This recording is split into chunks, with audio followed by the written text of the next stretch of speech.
इंज करो ना, पाकिस्तान क्रिकेट टीम सैलाब आया हुआ है, बहाना लगाओ, वापस आ जाओ। हाँ कह दो उधर बहुत नुकसान हो गया है हमारे मुल्क में, हम जो है वो कंटिन्यू नहीं कर पाएंगे, चाहते थे हम लेकिन बस नहीं हो सकता। बाकी वो किसी के पास अगर दोस्त गुस्से में हों और उनको राज़ी करने का कोई वजीफ़ा, कोई दुआ, कोई और टोटका शोटका हो तो वो मुझे मैसेज कर देना, क्योंकि वो मेरे इंडियन दोस्त सिर्फ मुझे पूछ के ही जाते हैं कि क्या हाल है, बस फिर स्माइल करके चले जाते हैं।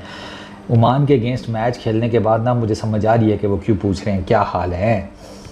पाकिस्तान ने मैच तो जीत लिया है ओमान के अगेंस्ट, लेकिन यार बात बताऊं, मेरे लिए कोई कन्विंसिंग विन नहीं है। 100 रन से मैच जीता है, लेकिन यार ये जो हमने 100 रन मतलब इन अ वे 93 रन टू बी एग्जैक्ट, लेकिन यार जो बैटिंग की मैंने सिचुएशन देखी है ना, कोई हमें बैटिंग पे बहुत काम करने की ज़रूरत है। और हमें ना ये जो मैं रेलू कट्टे बॉलर्स हैं इनके साथ नहीं, I am telling you this will fire back a lot. ये किसी दिन हमें बुरा लगवाएंगी ये दोनों चीज़ें। हमारी बैटिंग में नाम है, एक स्ट्रक्चर नज़र आता है, वो अंदर से खोखला है, उसमें डेप्थ नहीं है। जिस दिन ये बैटिंग ऑर्डर फंबल करेगा ना तो ये कोलैप्स होगा। मुझे इसमें नहीं नज़र आता कि कोई सब्सटेंशली खड़ा होके कुछ कर जाए। एक आधे मैच में हो जाएगा, लेकिन लॉन्ग टर्म ये नहीं हो पाएगा।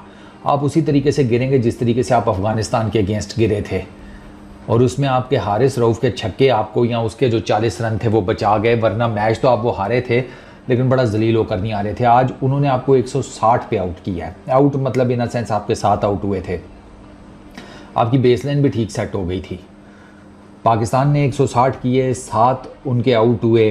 पावर प्ले में आपने 47 किए, आपकी 1 विकेट गिरी, डिसेंट है। आपने मिडल ओवर्स में 69 रन किए, आपकी 3 विकेटें गिरी, इट्स नॉट गुड। आपने फाइनल ओवर्स में 44 रन किए, आपकी 3 विकेटें गिरी, ये भी मंजूर नहीं है, क्योंकि मिडल और फाइनल ओवर्स में आपकी 6 विकेटें गिरी हैं। तो ये तो किसी सूरत काबिल कबूल नहीं है। विकेटें तो गिरी हैं, आपने रन्स भी कुछ नहीं बनाए। आपने मिडल ओवर्स में 69 रन बनाए हैं, फाइनल में आपने 44 रन बनाए हैं, डिस्पाइट द फैक्ट कि विकेटें हाथ में थी, क्योंकि इस विकेट पे जाते साथ हिटिंग नहीं, आप वो बहुत मुश्किल है अनलेस और अनटिल कि आपका नवाज वाला कॉन्फिडेंस है, वो उसका तो लेवल ही और है ना। आपके 10 ओवरों में 85 रन थे, आपका 1 आउट था। मैं कह रहा हूँ ना, बेसलाइन सेट थी हिट आउट करने के लिए, वो देख ले 10 ओवर 85 रन, एक विकेट। और उस टाइम मुझे लग रहा था, मैंने लाइव में भी ये कहा था, मैंने कहा इनको एक आराम से 180-90 करना चाहिए। पाकिस्तान कम अज़ कम 20 से 30 रन शॉर्ट है इस मैच में। ये तो इनका इनएक्सपीरियंस था। अब पता है प्रॉब्लम कहाँ पे हुई है? प्रॉब्लम ये हुई है कि आपने आखिरी 10 ओवरों में सिर्फ 75 रन बनाए हैं और आपके 6 आउट हुए हैं। यार 6 आउट होना चलो कोई इशू नहीं है, लेकिन रन सिर्फ 75। आप पहले हाफ में 8.5 के रन रेट से जा रहे हैं, आपका तो वो ज़्यादा होना चाहिए। सेकंड हाफ में आप 7.5 पे आ गए हैं। उसकी मैं रीज़न आपको बताता हूँ। आपने 11वें ओवर में 4 रन दिए, आपका ना फरहान आउट हुआ, वो वैसे ही फंसा हुआ नज़र आ रहा था। 12वें ओवर में आपने 9 रन दिए हैं। अच्छा 13वें ओवर में आपने 4 रन खाए हैं, यानी कि आपने 4 रन ही सिर्फ बनाए हैं। उस ओवर में आपका हारिस भी आउट हुआ है, उस ओवर में आपका आगा भी आउट हुआ है। और आगे का आउट ना देखना, आप क्या पता है अपनी आंखों में छुरियाँ मार लें, आगे का आउट ना देखना, ठीक है। अच्छा 14वें ओवर में आपने सिर्फ दो रन बनाए हैं। 15वें ओवर में आपने 7 रन बनाए हैं। 11वें ओवर से लेके 15वें ओवर तक ये जो 5 ओवर्स हैं उसमें आपने 26 रन बनाए हैं, आपकी 3 विकेटें गिरी हैं। 5 ओवर्स में 26 रन, 6 का रन रेट नहीं है ये, मतलब 5 समथिंग का रन रेट मिडल ओवर्स में। यार इतने भी उनके आउटस्टैंडिंग स्पिनर्स नहीं थे या बॉलर्स नहीं थे यार। अच्छा ये हमारा फेलियर हुआ। टोटल हमने 15 ओवर्स, जब हम 15 ओवर हम एंड हुए हैं तो वहाँ पर हम 114 रन 111 रन थे हमारे। 15 ओवर के एंड के ऊपर हमारे 111 रन थे और 4 आउट थे। और आखिरी 5 ओवर्स में हमने 49 रन बनाए हैं। आखिरी 5 ओवर्स में कर्टसी नवाज चल गया आपके लिए, वरना आपकी आज बैटिंग का फरहान 29 बॉल्स के ऊपर वो टोटल फंसा हुआ नज़र आया। अल्टीमेटली वो जिसे कहते हैं कॉटन बॉल हो गया। वो ठीक है, आमिर कलीम ने उसका कैच पकड़ लिया। आमिर कलीम को 3 विकेटें हमने दी हैं और तीनों ना उसको अल्लाह तवक्कल मिली हैं, हम ही ने गिफ्ट की हैं उसको। हैप्पी बर्थडे तो नहीं था उसका, लग तो ऐसे ही रहा था उसका बर्थडे है, जिस तरीके से आप उसे विकेटें दे रहे थे। फरहान को उसने आउट किया। अच्छा साइम अयूब, अल्लाह माफ़ी दे, साइम अयूब को देखो, गोल्डन डक, मिडल में पड़ी हुई गेंद है भाई, तू रुक जा, विकेट देख ले, कितना बाउंस है, कितना स्विंग है, कितनी सीम मूवमेंट है, कोई चक्कर नहीं, गोडा रख के वही लेग साइड पे पेलने की कोशिश।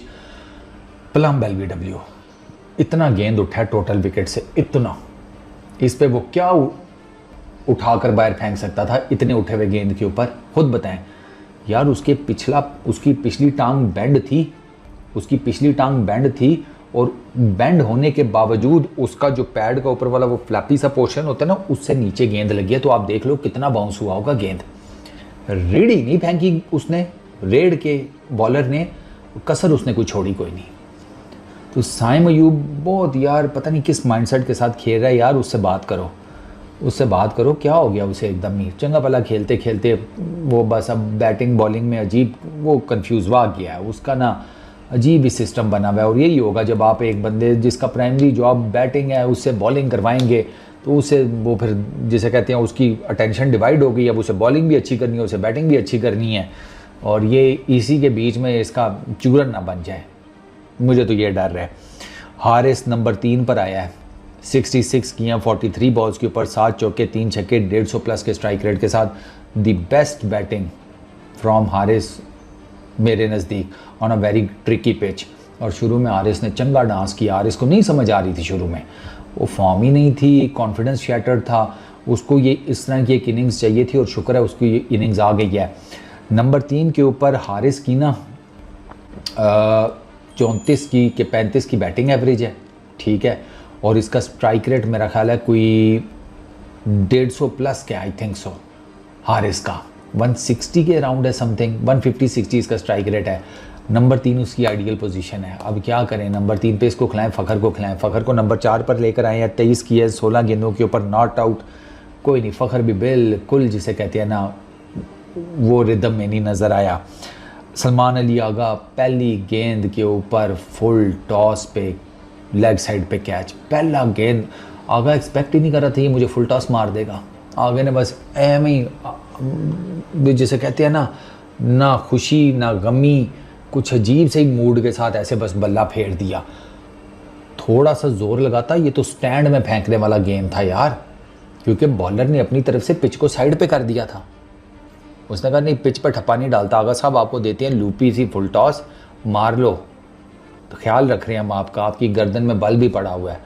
और आगा जी गर्दन में बल पड़ा हुआ है तो रहने तो बैटिंग क्या ज़रूरत है गर्दन के बल को अब किसी, आपकी गर्दन का बल तो था ही था, लेकिन आपने जो हमारा जिसे कहते हैं ना लक सीधा कर दिया, वो आगे का मुझे नहीं समझ आया क्या आउट था। अच्छा हारिस और आगा एक ही ओवर में आउट हुए।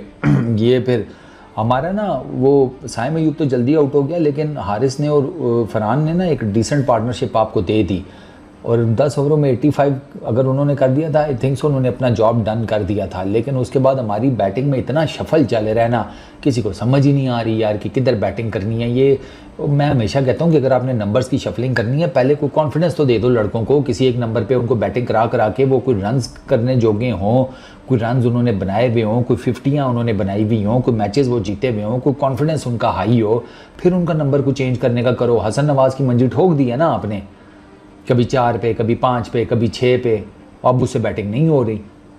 तो बीच बीच में अब वो, हालांकि वो रेगुलर हर मैच में परफॉर्म करने वाले बैटर को अब आपको मसला बना हुआ है। आगा आउट हुआ, ठीक है। अच्छा हसन नवाज़ को आपने छठे पे भेजा है, 9 रन्स किया उसने 15 गेंदों के ऊपर, कोई चौका कोई छक्का नहीं। अल्टीमेटली वो ऑफ साइड के ऊपर बड़ा शॉट मारते हुए आउट हो गया।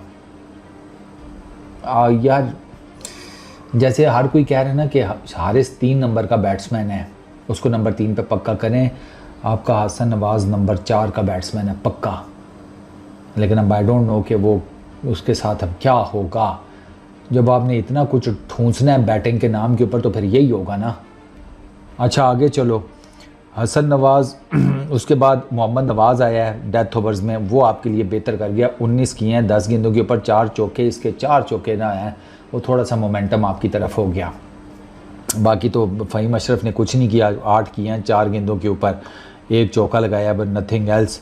और हम उनके जो स्पिनर्स हैं उनको कोई नहीं, उनका शाह फैसल उनका ओपनिंग बॉलर 4 ओवरों में 34 रन 3 विकेटें वो ले गया, ठीक है। उसने इसको नवाज़ को आउट किया, ठीक है, on the of side long off के ऊपर बड़ा हिट मारते हुए। अच्छा, शाह फैसल ने उसके बाद हसन नवाज़ को आउट किया, वो मैंने आपको बताया डीप में कैच उसने पकड़ा। इनकी कैचिंग बहुत अच्छी थी ओमान की, इन्होंने कैच कोई ड्रॉप नहीं किया, कैचिंग इनकी बड़ी ज़बरदस्त थी। अच्छा, फिर उसके अलावा इसकी साइम अयूब की विकेट ये फैसल ने ली। अच्छा, फिर उनके बाद शकील इनका लेफ्ट आर्म स्पिनर, जिसका मैंने आपको प्रीव्यू में भी बताया था, वो अच्छा बॉलर है। उसने 4 ओवर किए हैं, 17 रन दिए, कोई उसने विकेट नहीं ली। उसने नपी तुली बॉलिंग किया और if I am not wrong तो आखिरी ओवर तो उसने शूटर फेंकी है। आई थिंक सो आखिरी ओवर में शायद ही कोई उसका गेंद हो जो 90 या 100 किलोमीटर पर आवर से नीचे हो, उसने शूटर फेंके आखिरी ओवर में। एक ओवर उसने बीच में ऐसा मारा है जिसमें उसने लगातार तेज़ गेंदें फेंकी हैं। तो इसका जैसे कहते हैं डेफिनेटली पिच की भी हेल्प थी। मोहम्मद नदीम 3 ओवरों में 23 रन, 1 विकेट उसने ली। आमिर कलीम ये बड़ा लकी रहा है, 4 ओवरों में 31 रन, 3 विकेटें लिए हैं। तीनों जो है ना, मैं अब आपको क्या बताऊं। हारिस इसको रिवर्स स्वीप खेलते हुए बोल्ड हो गया, इनसाइड एज जो अब गेंद अंदर विकेटों में चली गई, हालांकि वे डाउन दी लेग साइड गेंद थी। आगा इसको फुल टॉस के ऊपर लेग साइड पे खेलते हुए आउट हुआ। अच्छा, उसके बाद इसने तीसरी विकेट ली है किसकी भला, साहिबजादा फरहान की। फरहान ने स्ट्रेट हिट मारा, इसके पेट पे लगी है और वो फंस गई गेंद वहाँ पे। पेट का कई दफ़ा फ़ायदा भी हो जाता है, वैसे मैंने नोट किया है। तो 3 विकेटें इसकी ये हैं। अच्छा, समय 1 ओवर में 12 रन, हसनैन शाह 2 ओवरों में 31 रन, सुफियान महमूद 1 ओवर में 12 रन। इनको थोड़ी कुट लगा गए हैं एंड के ऊपर। ये सुफियान वो है जिसने कहा था हम पाकिस्तान को हरा देंगे। हाँ, हार गए हैं बे, हम दिल हार गए हैं तुम लोगों के ऊपर, हम राहुल हैं, तुम अंजलि हो। अजीब। अच्छा, खैर 161 करना था। 161 में शाहीन ने ना जब आया ना नए गेंद से, पहला ओवर तो बड़ा ज़बरदस्त कराया, सिर्फ 2 रन दिए। अगले ओवर में शाहीन को 17 रन का फट्टा लगा है। शाहीन को मैं इधर से चीख चीख के बता रहा हूँ, हमारा एक्स फैक्टर तू है पाई विद द न्यू बॉल। लेकिन शाहीन का मुझे उस तरीके से गेंद जो है ना वो स्विंग करता हुआ नहीं नज़र आया जिस तरीके से मैं एक्सपेक्ट कर रहा था। वो जो उनका है शाह फैसल, उसका ज़्यादा मूव कर रहा था गेंद। तो मैं वो कमेंट्री में भी कर रहा था जब लाइव के ऊपर, तो मैं एपेक्स स्पोर्ट्स पे मैं यही कह रहा था कि यार अगर ये इतना मूव कर रहा है तो शाहीन का तो ज़्यादा होना चाहिए, उसके पास ज़्यादा एक्सपीरियंस है, उसके पास ज़्यादा बड़ा स्किल सेट है। और शाहीन ने कहा कि ये फ़र्खे ने कह दिया, अब तो सवाल ही पैदा नहीं होता, मैं करके दिखाऊँगा। साढ़े नाल पता नहीं केड़ी नाराज़गी है, हम जिसकी तारीफ़ कर देना वो ही हमारे मुँह पर आकर हक देता है। आमिर कलीम वो अंदाज़ा करो, शाहीन को चलो 17 रन पड़ गए समथिंग। साइम अयूब पहले, साइम अयूब से हम नए गेंद से बॉलिंग कर रहे हैं। मैं ना अब इस पे क्या जवाब दूं यार। साइम अयूब से हम पावर प्ले में बॉलिंग करवा रहे हैं। अभिषेक शर्मा जो है ना, बात है कोड़ी लेकिन समझने वाली है। अभिषेक शर्मा साइम अयूब को पावर प्ले में ना, तुम देखोगे साइम अयूब बॉलिंग करने आया और 6 गेंदों बाद तुम्हें साइम अयूब ग्राउंड में नहीं नज़र आएगा। हाँ, उसका ओवर पहला ख़त्म होने के बाद ना Abhishek Sharma Indian dressing room की तरफ यूं हाथ हिला के इशारा कर रहा होगा और यूं ना अपने पेट के ऊपर यूं करके इशारा कर रहा होगा। तो वो समझ जाना कि वो ना कह रहा है कि हाजमुला लेकर आओ, क्योंकि जारी बात है 1 ओवर करने में कितना टाइम लगता है, 6 गेंदें फेंकने में 7-8 मिनट, 10 मिनट कर लो। 10 मिनट में पूरा इंसान खा गया तो फिर बदहज़मी तो होगी ना।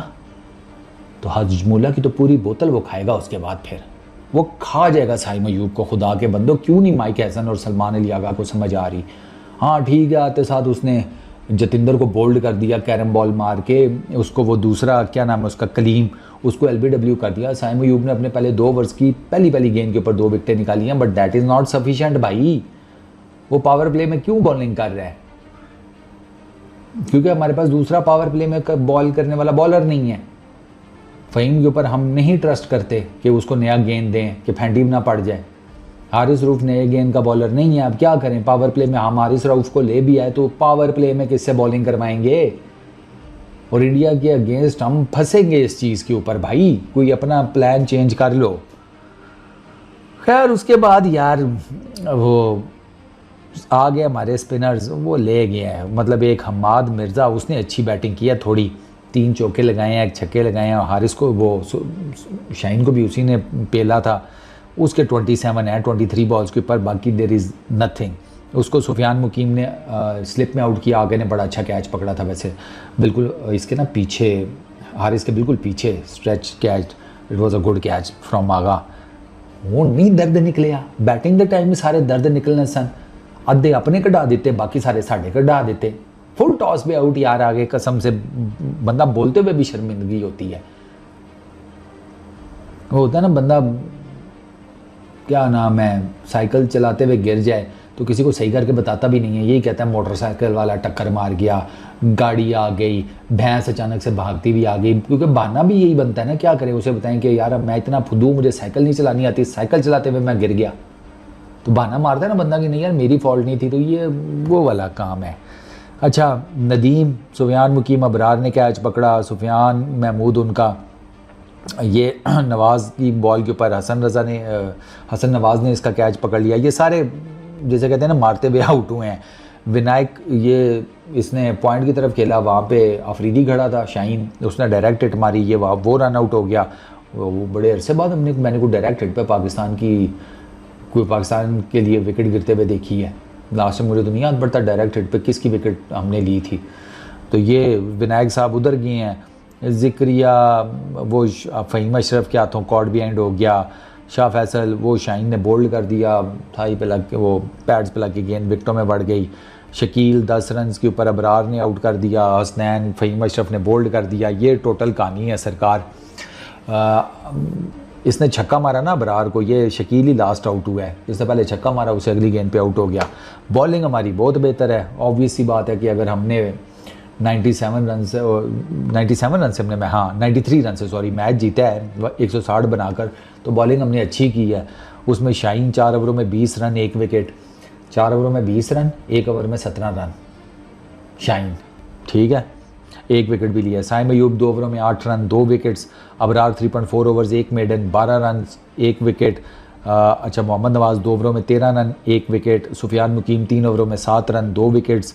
फ़हीम अशरफ 2 ओवरों में 6 रन 2 विकेट्स। अब करना क्या है इंडिया के अगेंस्ट, ये बताओ। इंडिया के अगेंस्ट ना ये बैटिंग मुझे समझ में आ रही है, ना ये बॉलिंग मुझे समझ में आ रही है। मुझे समझाओ क्या करोगे, बस समझाओ भाई, क्योंकि मुझे ये है कि आपको हारिस रऊफ़ को भी लाना पड़ेगा। अब आपने हारिस रऊफ़ को लेकर आना है ना, तो आप एक काम करो, आप फ़हीम अशरफ को बाहर बिठा लो सीरियसली। अगर आप, क्योंकि आप कम अज़ कम तो 4 बॉलर्स के साथ जाओ ना, 5वें के ऊपर कर लेना, फिर नवाज़ है, साइम है, आगा खुद है, इनके बीच में कर लेना कुछ।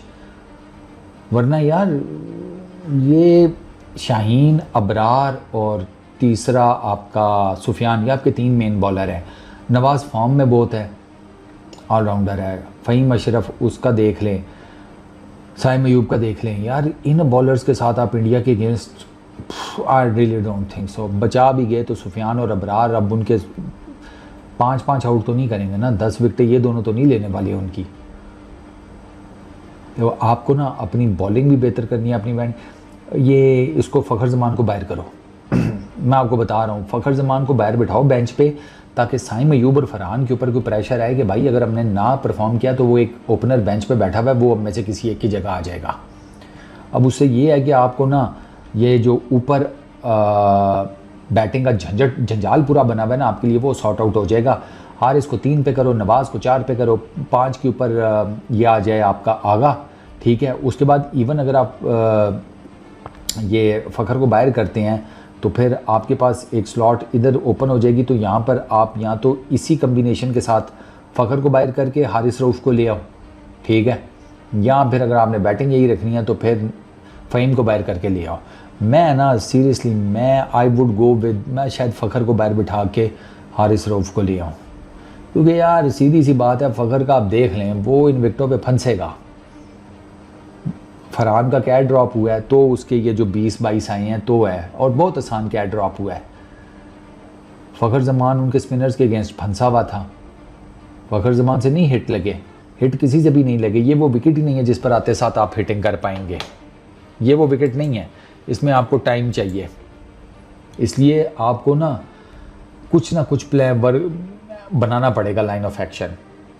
ये मैंने देख लिया कि आपके पता नहीं आपके बैटर्स का प्रॉब्लम है या ओवरऑल, वो तो अभी आहिस्ता आहिस्ता जब और मैचेस होंगे तो पता चल जाएगा। लेकिन आप तो इस विकेट के ऊपर आते साथ हिट आउट नहीं कर रहे और आपसे नहीं हो पा रहा, तो कुछ सॉर्ट आउट करें अपनी बैटिंग को, अपनी बॉलिंग लाइनअप को। आपका अगला बहुत बड़ा मैच है। आई एम नॉट सर्टन कि ये जो आप बैटिंग और बॉलिंग के साथ कर रहे हैं ये सारा कुछ, ये आपके लिए ज़्यादा कर पाएगा। मैं इस वजह से कह रहा हूँ कि इंडिया के अगेंस्ट मैच में ना मैं सिर्फ ये देखना चाहता था कि हमारी प्लेइंग 11 क्या होगी और वो कैसे खेलती है। तो आई डोंट नो, मैं I am not that certain कि यार इस बॉलिंग इनएक्सपीरियंस है ना ओमान की बैटिंग लाइनअप, तो हमारी बॉलिंग भी फॉर दैट मैटर चल गई है। पावर प्ले में साइम अयूब भी 2 विकेटें लेके है।